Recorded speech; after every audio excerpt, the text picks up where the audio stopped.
El título de este mensaje es el Espíritu Santo y la palabra de Dios. El Espíritu Santo y la palabra de Dios. El poder que necesitamos para vivir la vida cristiana victoriosa está disponible para nosotros a través de la espada del Espíritu, que es la palabra de Dios. Mire conmigo Hebreos 4:12, por favor. La Biblia es comparada a una espada. Debemos estudiar la Biblia con determinación y regularidad para aprovechar ese poder y ganar las batallas contra la carne. La semana pasada aprendimos que existe una lucha, un conflicto entre la carne y el Espíritu Santo. Y hoy Dios nos da una herramienta o una arma para poder luchar y pelear contra la carne, para poder pelear contra el diablo. Y mire, la espada en verdad es una arma defensiva, pero también la usamos de una forma ofensiva. En Hebreos 4:12 dice, porque la palabra de Dios es viva y eficaz, y más cortante que toda, ¿qué dice ahí? Espada de dos filos, y penetra hasta partir el alma y el espíritu y las coyunturas y los tuétanos, y discierne los pensamientos y las intenciones del corazón.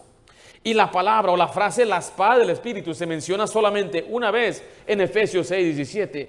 La espada es parte de la armadura espiritual que Pablo exhorta a los cristianos a usar con el fin de estar preparados para luchar contra el maligno, contra el diablo y contra la carne. Y solamente cuando por la fe tomamos esa arma, la palabra de Dios, empezamos a poder crecer, cambiar y tener victoria en nuestra vida espiritual. Mucha gente habla del Espíritu Santo. Y esto a veces hasta da coraje de cómo lo malinterpretan o cómo lo mal representan. Y es un asunto exagerado de aventarse arriba y hacer nada de bullizos tiene que ver la Biblia con el Espíritu Santo. Y les enseñamos, bueno, la Biblia dice, no me importa lo que dice la Biblia, me importa lo que dice el Espíritu, pero yo no comprendo cómo ellos quieren divorciar la Biblia, la palabra de Dios del Espíritu Santo. Si realmente queremos vivir en victoria por medio del Espíritu, la Biblia es esencial. Es su arma principal para ganar la batalla diaria que hemos estudiado la semana pasada contra la carne. Y la palabra de Dios es la espada en las manos del Espíritu. Note lo que dice Efesios 6:17, regrese allá, donde va a ser nuestro punto de partida. Dice el pasaje, y tomad. Tomad la espada significa asir una cosa, para poder manejarla, para poder ceñirla, para poder usarla. Y uno no puede tener victoria en la batalla sin un arma, sin la espada del Espíritu Santo. Quiero que me acompañe a 2 Corintios 10, por favor, y note que Dios nos dio una espada espiritual. Ahora yo le voy a mostrar una espada física, una espada real. ¿A quién le gustan las espadas? Yo sé que a nosotros los hombres nos encantan las armas. Hay hermanos que tienen pistolas, picos, no sé qué tienen, pero aquí está una espada. Y esta espada, mira cómo la manejo, hermano, sí, nomás.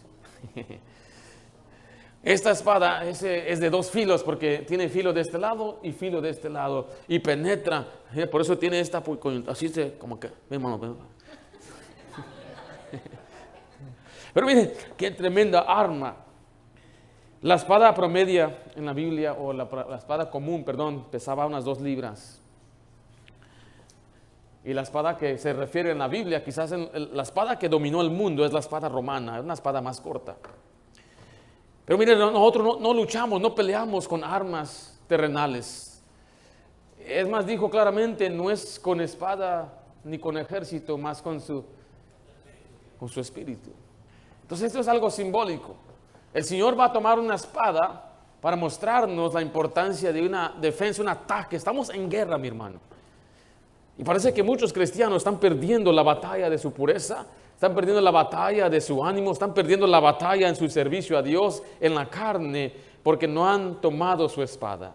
2 Corintios 10:3 dice así la Biblia, pues aunque andemos en la carne, no militamos según la carne, porque las armas de nuestra milicia no son, ¿qué dice ahí? No son carnales, sino poderosas en Dios para la destrucción de fortalezas, derribando argumentos y toda altivez que se eleva contra el conocimiento de Dios, llevado cautivo todo pensamiento a la obediencia de Cristo. Dice la Biblia, nuestras armas no son carnales, no es una espada física como esta la que nos va a dar la victoria, sino que nosotros tenemos más bien armas espirituales. En Hebreos 1:3 dice la Biblia claramente que la palabra de Dios es poderosa. Hebreos 1:3 dice la Biblia, el cual siendo el resplandor de su gloria y la imagen misma de su sustancia, y quien sustenta todas las cosas, note esta frase, con la palabra de su poder. El lenguaje metafórico del Antiguo Testamento o del Nuevo, estamos hablando aquí, es quizás soldados antiguos, no una espada tan moderna como esta, pero esta espada está para que usted pueda ver a qué se refiere la Biblia. Todos conocemos espadas, ¿no? Note en primer lugar el poder de la espada. El poder de la espada. En Efesios 6:17 dice, tomad el yelmo de la salvación y la espada del Espíritu. La espada en la Biblia simboliza poder y autoridad. En Génesis 3:24, si me acompaña allá, quiero mostrarle que Dios es el que hizo la espada. No fue el hombre vio la espada que Dios tenía. Y de ahí quizás la replicaron o copiaron. Pero la primera vez que se menciona espada en la Biblia es en el huerto del Edén, en Génesis 3, versículo 24. Echó pues fuera al hombre y puso al oriente del huerto de Edén querubines y una, ¿qué dice ahí? Una espada encendida que se revolvía por todos los lados para guardar el camino del árbol de la vida. Había una espada que se movía. Nadie la estaba sujetando. Era una espada que flotaba. Yo imagino que flotaba y era de fuego. ¿Para qué era esa espada? Bueno, después de que Adán y Eva fueron echados fuera del Edén, tuvieron hijos y nadie podía entrar al huerto. Y ahí estaba la espada. ¿Se puede usted imaginar estando ahí, queriéndose acercar al huerto y de repente, aparece la espada? Esta suena espantosa, hermano. Pero ¿quién inventó la espada? Dios. Fue Dios el que hizo la espada para mostrar su poder y autoridad. En Job 5:20, quiero que me acompañe allá. La Biblia habla del poder de la espada. Dice la Biblia en Job 5:20, en el hambre te salvará de la muerte y del poder de la espada en la guerra. Note que la guerra es dominada por aquellos que tienen poder con la espada. El combate de espada. Le decía que la espada promedia en la Biblia o normal pesaba 12,4 libras. Pero había una espada que pesaba hasta 15 libras y esa es la espada de Goliat. ¿Usted se acuerda de la espada de Goliat? La Biblia dice cuánto pesaba. Nos dice la Biblia que pesaba, bueno, si lo calculamos a nuestro tiempo son 15 libras. Dice, pastor, 15 libras no es mucho, ¿en serio? ¿Usted ha sostenido 15 libras en su mano?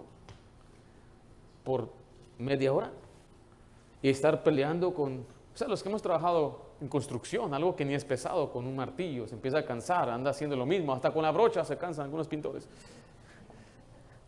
Y la repetición, dice la Biblia que había un hombre que él luchó con la espada y se le cansó la mano, ya no podía sostener la espada y Dios hizo que se le quedara pegada, porque se cansa cuando uno agarra la espada con su mano.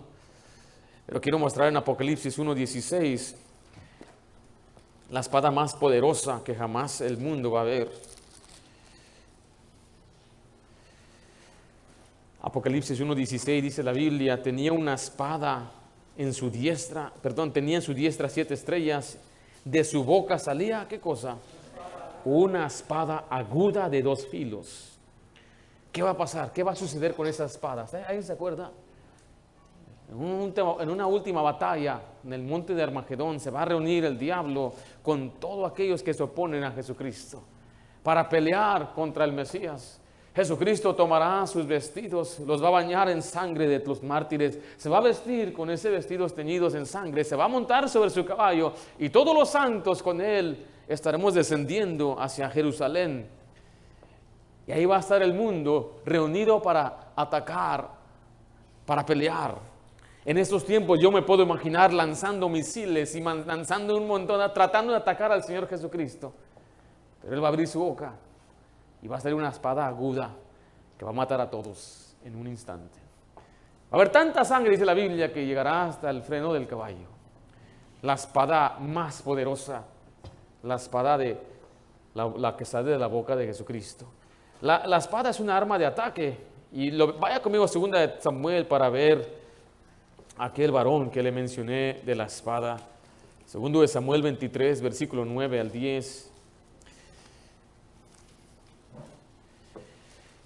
Dice así el versículo 9: después de Eleazar, hijo de Dodo, Ahita, uno de los 3 valientes que estaban con David, cuando desafiaron a los filisteos que se habían reunido allí para la batalla, y se había alejado los hombres de Israel, se levantó e hirió a los filisteos hasta que su mano se cansó, y quedó pegada su mano a la espada.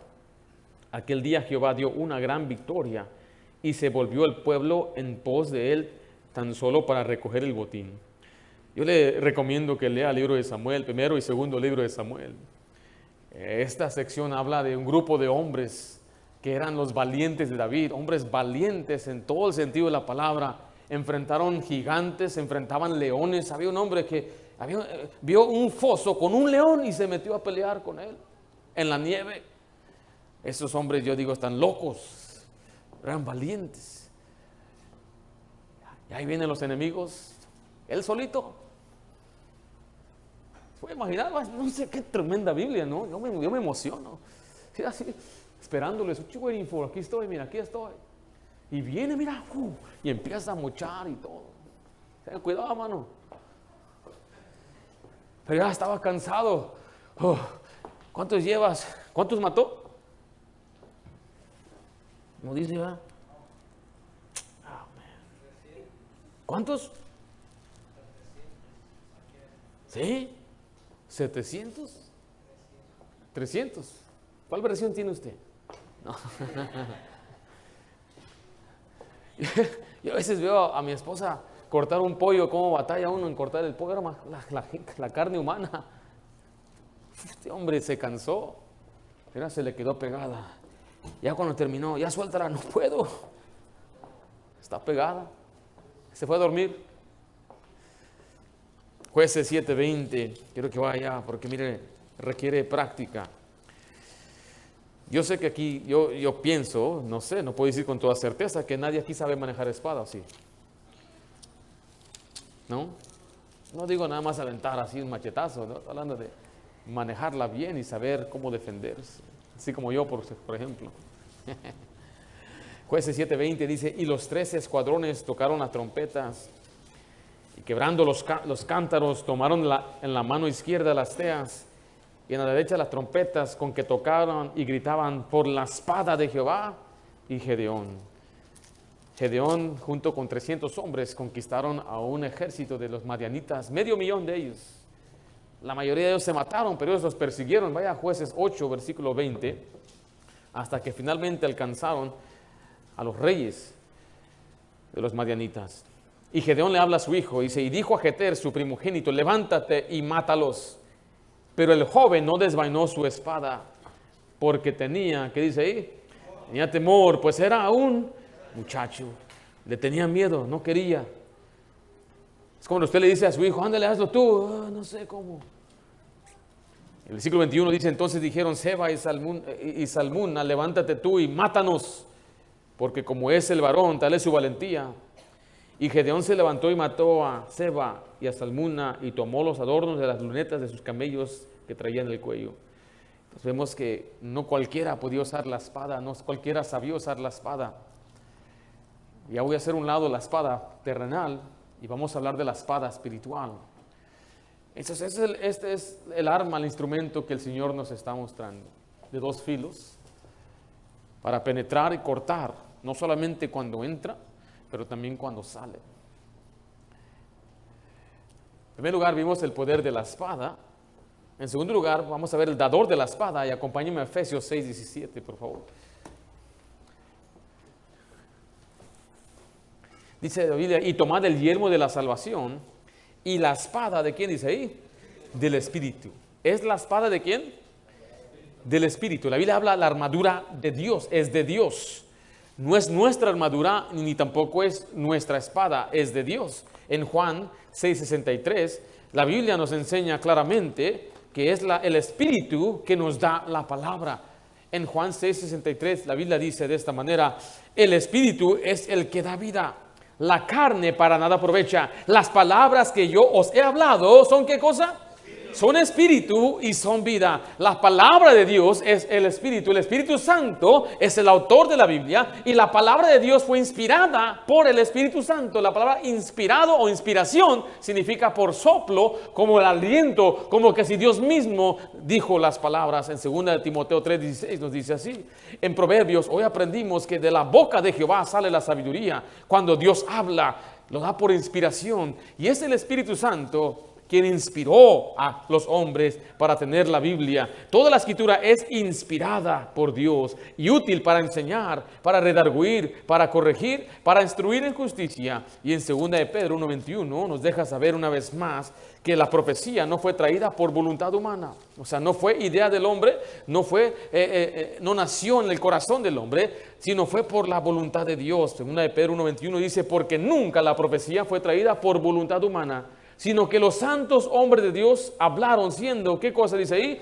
Inspirados por el Espíritu Santo. ¿Quién es el autor de la Biblia?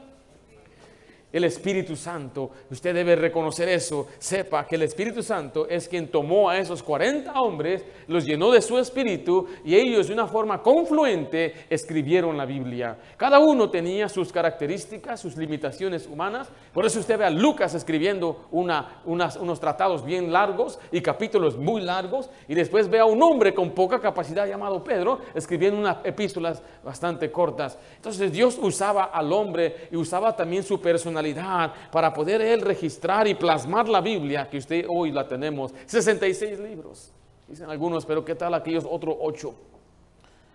Jesucristo mencionó los salmos, mencionó él la ley de Moisés y mencionó los profetas. Jamás mencionó aquellos otros libros. Aquellos otros libros están los, ¿cómo le llaman los libros? ¿Cómo? Apócrifos, los hipócritas dicen, no, los apócrifos están ahí para ser libros históricos. Y yo los he leído, no tienen nada contenido doctrinal ni para soportar o apoyar la Biblia. Contradice las Escrituras.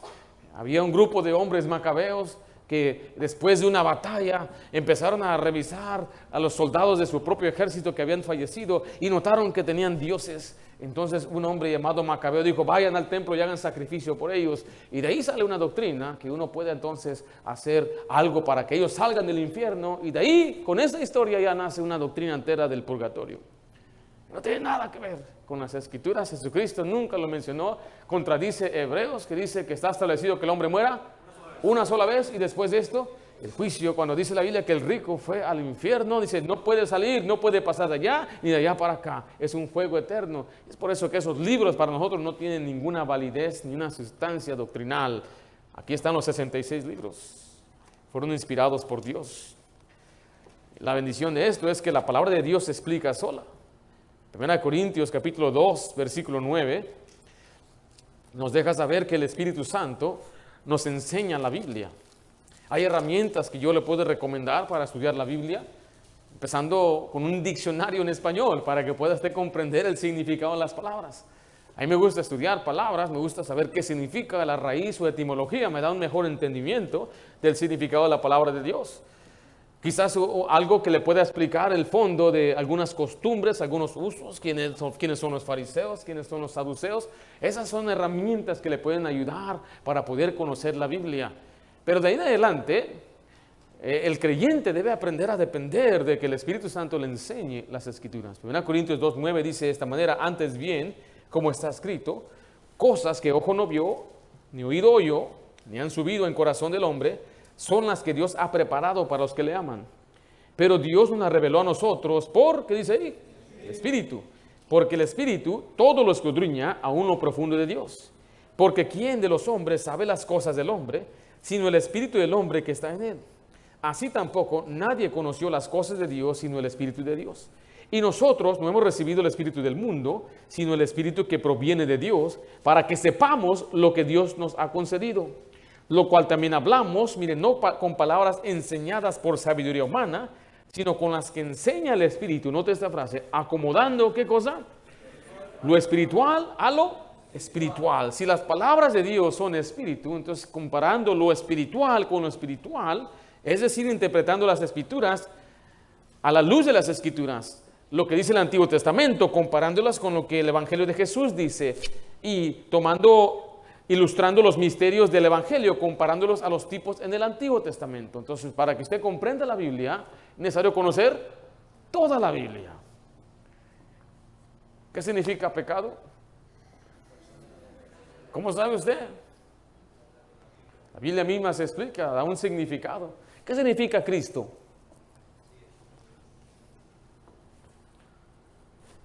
¿Alguien dijo algo? Mesías. ¿Y qué significa Mesías? ¿Cómo? El ungido. ¿El ungido para qué? El ungido para llevar el pecado del mundo, el escogido para poder llevar nuestros sacrificios. Se le llama mi siervo, mi escogido, lo dice una y otra vez Isaías. Y Jesucristo es Dios mismo, porque la Biblia misma se explica que Él es Dios mismo, ¿o no? Dicen algunos, ¿dónde dice la Biblia que Jesús es Dios? Bueno, hay muchos pasajes, Romanos 9:5 es uno de ellos, de los cuales vino Cristo, que es Dios sobre todas las cosas. 1 de Juan 5 dice claramente que estamos en el verdadero, en su Hijo Jesucristo. Este es el verdadero Dios y la vida eterna. La verdad de Timoteo 3:15 y 16, indiscutiblemente grande es el misterio. Dios fue el ministerio de la piedad. Dios fue manifestado en carne. Hay pasajes que comparamos unos a otros donde podemos sacar una conclusión que Jesucristo no es un ser creado, sino que Él es el creador. Es un perdonador. Solamente Dios puede perdonar. Hay mucha evidencia, pero hay muchas personas que pueden simplemente cegarse con un pasaje. Necesitamos toda la Biblia. No puede usted separar el antiguo del nuevo, tampoco. A mí me gusta mucho el nuevo. No me gusta el antiguo. Algunos dicen, yo solamente predico de Jesús. Pero Jesús escribió la Biblia, el Espíritu Santo, Jesús, son el autor de la Biblia. Es necesario predicar con todo el consejo de la Biblia. Algunos dicen, Jesús nunca habló en contra de los sodomitas. Bueno, él mencionó a Sodoma y Gomorra, así que sí lo hizo. Habló del juicio de ellos. Ahí está tremendo. Si usted ve hoy cómo la gente dice que la Biblia nunca habla del género. ¿Qué dice Génesis 1? Los creó varón y hembra desde el principio. Pero Jesús nunca lo mencionó. Él también lo dijo. Él citó esos pasajes. Note que lo necesario es conocer la palabra de Dios. ¿Quién es el dador de la espada? El Espíritu Santo. Vimos el poder de la espada, el dador de la espada y por último el portador de la espada. Vaya conmigo una vez más a Efesios 6:17. Por portador nos referimos al que lleva la espada. El Señor nos manda, nos ordena tomar la espada. En otras palabras, usted y yo somos los portadores de la espada del Espíritu Santo. Efesios 6:17. Y tomad el yelmo de la salvación y la espada del Espíritu, que es la palabra de Dios. En Efesios 6:11 se nos indica que la espada es un arma defensiva. Dice, vestíos de toda la armadura de Dios para que podáis estar firmes contra ¿qué? Las acechanzas del diablo.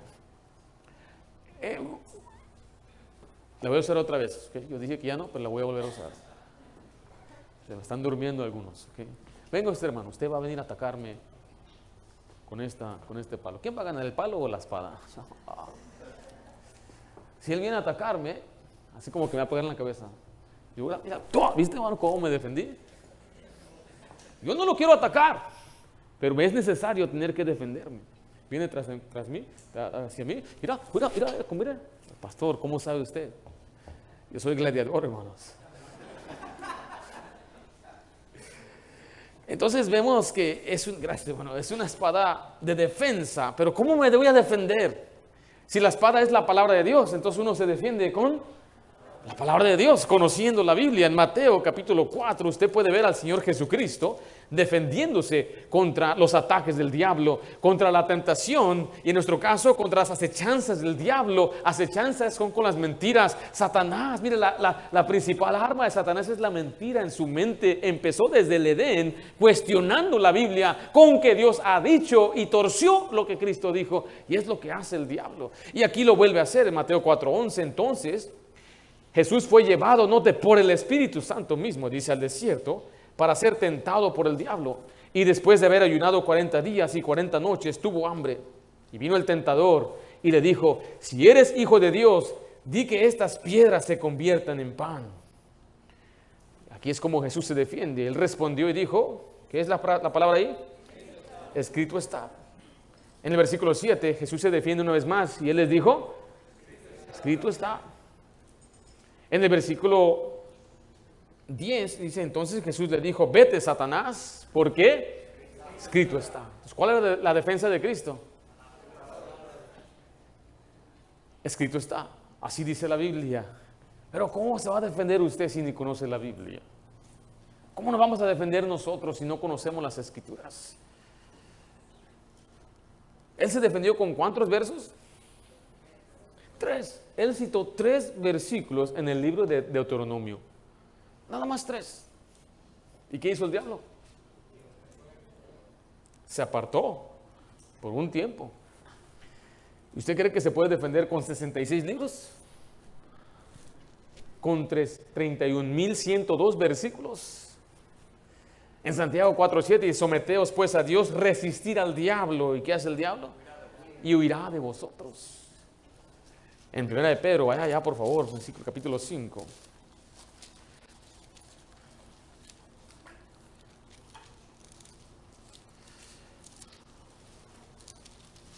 Sed sobrios y velad, versículo 8. Porque vuestro adversario el diablo, como león rugiente, anda alrededor buscando a quien devorar. Note el 9, al cual resistir firmes, ¿pero en qué? En la fe. Entonces la manera de resistir al diablo es en la fe. Es con la palabra de Dios, defenderse, defender sus principios, defender lo que dice la Biblia, sus convicciones. Una cosa es que usted diga, yo hago esto y no hago aquello, pero ¿por qué? Dame una explicación bíblica por qué lo hace. No digas que así me dijeron mis papás, esas son convicciones prestadas, mi papá no me deja hacer esto, mi papá no me deja hacer aquello. Entonces el joven no está convencido porque no es la palabra de Dios que le ha hablado, simplemente es una regla que sus padres establecieron. Entonces no se va a defender cuando venga el diablo, porque lo que está haciendo es simplemente quedando bien con sus padres. Joven, señorita, tienes que determinar que vas a creer lo que dice la Biblia y tienes que pararte firme por lo que dice las Escrituras. No importa lo que hagan tus amigos, tus compañeros, tus primos o tus parientes. Lo que importa es hacer lo que Dios dice y aprender a defenderte con las Escrituras.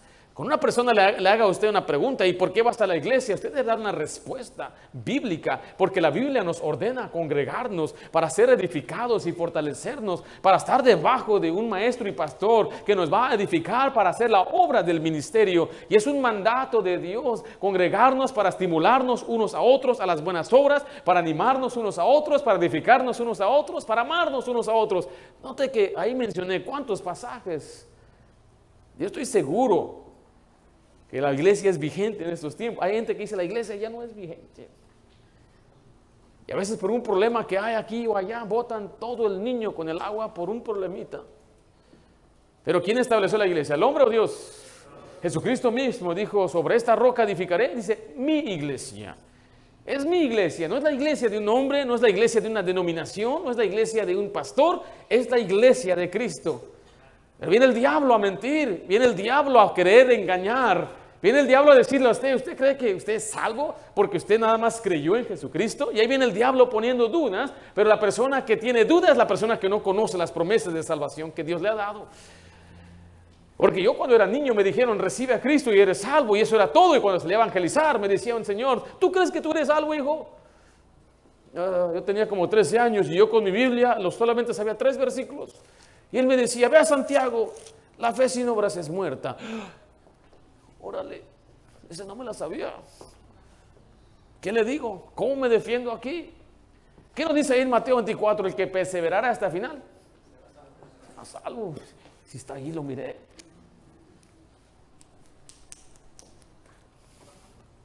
Pero uno tiene que aprender a defenderse con la Biblia y poder dar una explicación. Pero para que usted no tenga duda, conozca bien las Escrituras. Como dicen en Filipenses, tienes que guardar tu salvación, le dicen así como dicen, con temor y temblor. Guarda tu salvación. ¿Dice la Biblia así? ¿No dice así? Ocupaos.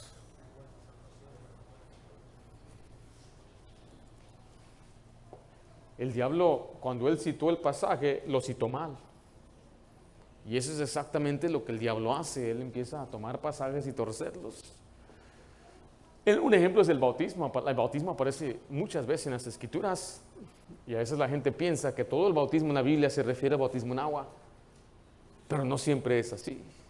Entonces tenemos que también aprender a diferenciar el bautismo de Moisés, el bautismo de la copa de Cristo, el bautismo donde se anegó el agua, el arca de Pedro, se le llama bautismo. El bautismo del fuego.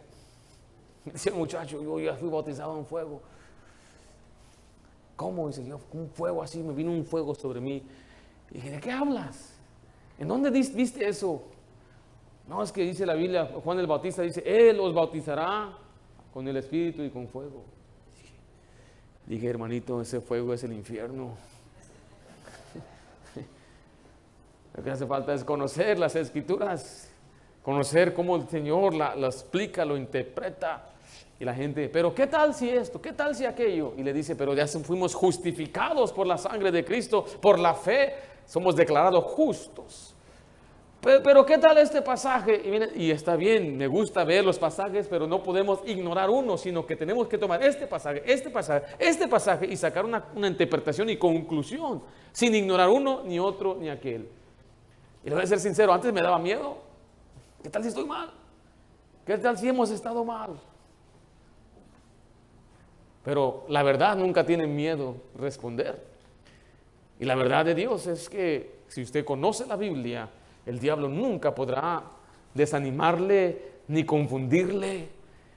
Es más, le digo, un cristiano instruido jamás será confundido.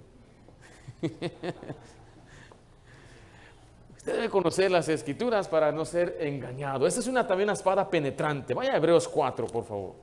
No solamente es para defenderse contra Satanás y las acechanzas, sus mentiras, su falsa doctrina, los falsos maestros y todo lo bonito que se oye ahí en el internet. Decían hermanas que habla bien bonito aquel hombre. Dije, pero hermanita, él habla de una salvación por obras, habla de muchas cosas que Dios no menciona, pero es que habla bien. Yo también puedo hablar bonito. No se trata de hablar bonito, se trata de hablar lo que dice la Biblia. Dice la Biblia, si alguno no habla conforme a las sanas palabras de Cristo, a esa persona tenemos que hacerla a un lado, no permitir que nos siga hablando y hablando.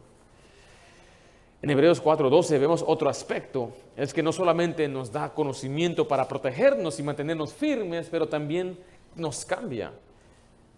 Porque la palabra de Dios es viva y eficaz, y más cortante que toda espada de dos filos, y penetra hasta partir el alma y el espíritu, las coyunturas y los tuétanos, y discierne los pensamientos y las intenciones del corazón. Y no hay cosa creada que no sea manifiesta en su presencia. Antes bien, todas las cosas están desnudas y abiertas a los ojos de aquel a quien tenemos que dar cuenta. Note que dice que es viva, es constante y activamente viva. Es eficaz, poderosa y es dadora de poder. Pero llega hasta el corazón.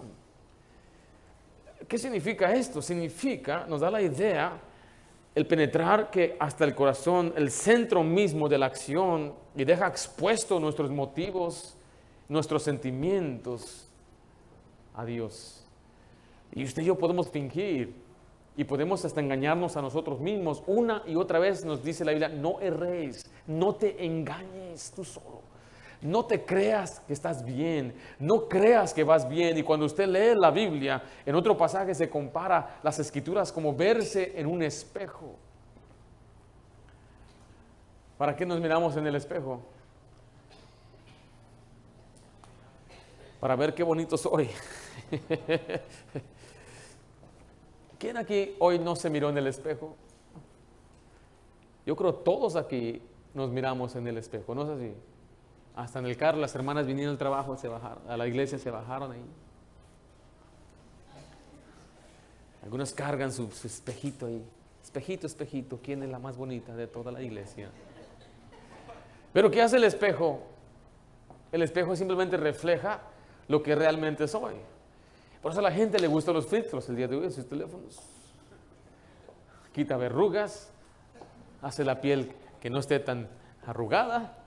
¿O no es así? Una vez me mandaron una foto y dije, ¿quién es esta señora? Soy yo. ¿Ese no eres tú?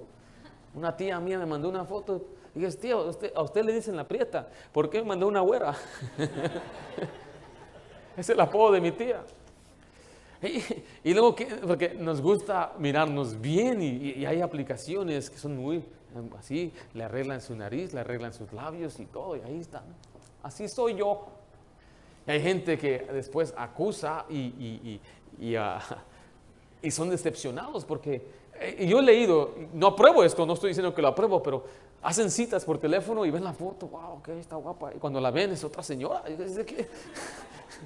Un señor en Vietnam demandó a su esposa por daño emocional, porque cuando se casó con ella, pues se dio cuenta que no eran sus pestañas, no era su piel, no era ni siquiera el color de sus ojos, no era su cabello, no eran sus uñas. Y la señora se desbarató completamente ese día y dijo, me engañaste completamente. ¿Por qué? Porque no estamos contentos como nos vemos y el espejo nos dice exactamente lo que somos, lo que nos hace falta. ¿O no es así? Y así es la Biblia. La Biblia usted la va a ver y la Biblia le va a dejar saber, le va a revelar hasta sus motivos. Porque aún las cosas buenas que hacemos, la pregunta es, ¿lo hacemos con los motivos correctos? Este asunto de agradar a Dios es algo difícil. Y usted yo lo veo en mis hijas, yo no quiero que mi hija nada más me obedezca y nada más con eso, yo quiero que me obedezca con un corazón sincero, que realmente me obedezca.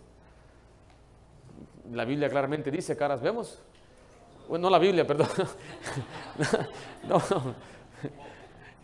Es un dicho, ¿verdad? Que tiene tiene sabiduría, pero claramente Dios conoce el corazón. Dios sabe lo que hay en nuestros corazones. Entonces, ¿qué hace la Biblia? La Biblia nos juzga y provoca entonces que hagamos un cambio. En Juan 17, cuando usted lee la Biblia, usted es enfrentado entonces con su pecado, su maldad o su error. Y a la misma vez, la Biblia misma le santifica. Eso está tremendo. ¿Cómo sucede? No sé.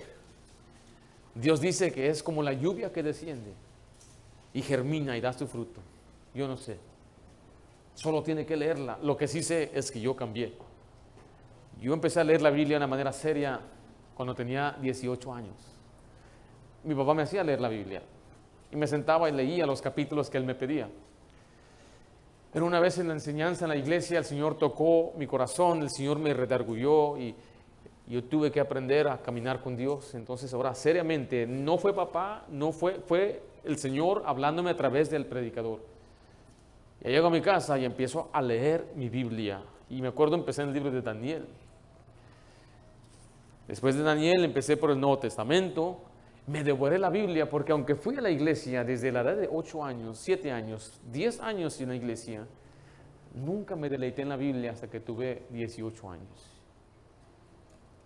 Le voy a ser sincero, nosotros crecimos en una iglesia donde no se predicaba como se nos predica. A veces yo pregunto a mi papá, ¿y por qué permitiste esto? ¿Por qué permitiste aquello? Me dijo, es que nadie nos enseñó. Pero es que tú eres una iglesia bautista, pero no nos enseñaron como ahora nos están enseñando y como ahora estamos aprendiendo. Y llegamos a la casa y platicábamos de la enseñanza, la predicación. Eso no sucedía antes de unirnos a esta nueva iglesia. Yo leía la Biblia, ahora venía, papá, ¿qué piensas de esto aquí? Ah, sí, ¿verdad? Y lo que a mí me impresiona mucho de mi papá es que él sabe todos los lugares. ¿Qué pasó a ver, qué pasó en Sinar? Y él sabe, me decía lo que pasaba en Sinar. ¿Cómo sabe este? Hay que tener un audífono acá adentro y alguien le está diciendo. Yo no sé cómo él sabe palabras. Digo, a ver si es cierto. ¿Qué significa? Buscaba una palabra que yo no entendía. A ver, explícame la palabra. Mal ejemplo ahorita, umbral. ¿Qué es un umbral? Y él me daba una definición.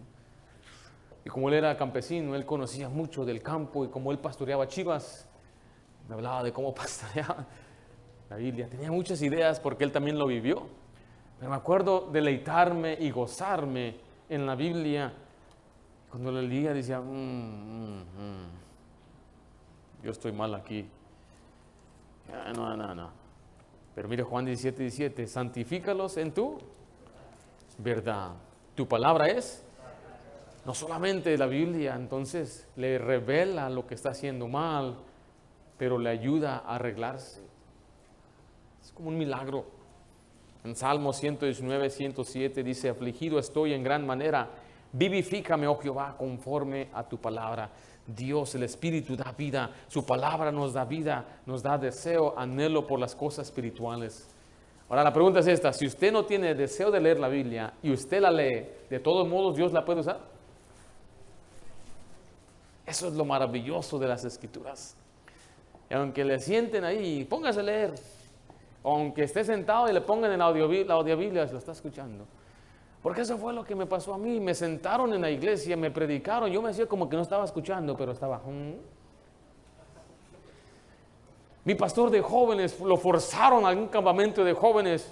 Y él cuenta que se sentó en la parte de atrás, bien rebelde, enojado. ¿Para qué me mandan aquí? Hasta maldijo a su mamá enfrente de todos. Mientras está predicando el hombre de Dios, él regresó diferente. Mi cuñado cambió una predicación. Yo nunca voy a subestimar la predicación, porque yo creo que un mensaje puede cambiar el curso de nuestra vida. Lo he visto y lo he vivido. No digo que uno ya es un súper creyente, pero la predicación es viva, penetra hasta partir el alma. Por eso, si hay un joven predicador que quiere predicar, predica la Biblia. ¿Cómo nos subimos a predicar un montón de cosas y la gente no cambia? ¿Y por qué no cambia la gente? Porque no les estamos dando Biblia. La Biblia es la que da vida, no es mi palabra, no es mi opinión, es las Escrituras. Y me dicen algunos, ¿cómo debo predicar? Le digo, forma un mensaje que se centre en las Escrituras, que sea la Escritura que guía el mensaje y que sea el mensaje arraigado en la Biblia, el mensaje, no un capricho personal. No, ese hermano de atrás no me cae bien. Busco un mensaje para darle. Y buscan un versículo y ahí se van contando historias. Y no estoy diciendo que está mal ilustrar y decir algo, pero ilustramos la verdad de la Biblia. Pero que la Biblia sea la que hable, porque es la Biblia que cambia vidas. Para ello, entonces, la espada requiere una formación rígida. Acompáñenme a 2 Timoteo 2:15. Si la Biblia es comparada a una espada, pues más vale que aprendamos a usarla bien. Que aprendamos en nosotros a utilizar la Biblia de una manera correcta. 2 Timoteo 2:15 dice, procura con diligencia presentarte a Dios aprobado, como obrero que no tiene de qué avergonzarse, que usa, dice ahí, bien la palabra de verdad. Y es muy sencillo. Yo creo en lo que llamamos la observación inductiva. Observe lo que está diciendo el texto. Es muy sencillo. Y observar lo que no está diciendo el texto. Y cuando el texto no habla, nosotros también callamos. Entienda el contexto. Entonces se puede interpretar el pasaje a la luz de la Biblia. No todo es para usted en la Biblia. Usted es varón. Usted es casado. Cuando la Biblia dice, mujeres, someteos a vuestros maridos, ¿le aplica a usted? Pues no. ¿Sí ve qué tan sencillo es? Cuando dice la Biblia que les mandó a hacer un sacrificio en el templo, nos aplica a nosotros. Entonces hay aspectos así que no nos aplica. Hay principios que podemos aprender. ¿Se nos ordena a nosotros a construir un arca? ¿No? Entonces, ¿qué podemos aprender de ese pasaje? ¿Cómo? Obediencia a Dios por fe. Nunca había llovido. El Señor le dio instrucciones específicas. Quiero que tomes este tipo de madera y quiero que la calafates con esto y quiero que me construyas. Le dio instrucciones específicas con 3 pisos, etcétera, etcétera. Y él nunca había hecho eso, pero simplemente obedeció. Y lo hizo por fe. Entonces hay principios que podemos aprender de cada personaje y de cada persona. Simplemente tenemos que observar y después hacer aplicaciones personales. Tenemos que anhelar la Biblia como un niño recién nacido. Tenemos que oír la predicación de la Biblia. Mire 1 Tesalonicenses 2:13. ¿A quién le gusta oír la Biblia más que leerla? ¿A ti? ¿Retienes más cuando la escuchas? Hay quienes les gusta hacer eso. Yo hago las dos cosas, pero a mí personalmente me gusta leer más porque es para mí más rápido que oírla. O si la oigo, le pongo la velocidad un poquito más rápido. En vez de, porque cuando usted pone la aplicación normal, dice, por ejemplo, el versículo 13, por lo cual también nosotros, sin cesar, damos gracias a Dios, de que cuando recibiste la palabra de Dios, que oíste de nosotros, la recibiste no con palabra de hombres, sino según es en verdad la palabra de Dios, la cual actúa en vosotros los creyentes. Yo debería grabar la Biblia, ¿verdad?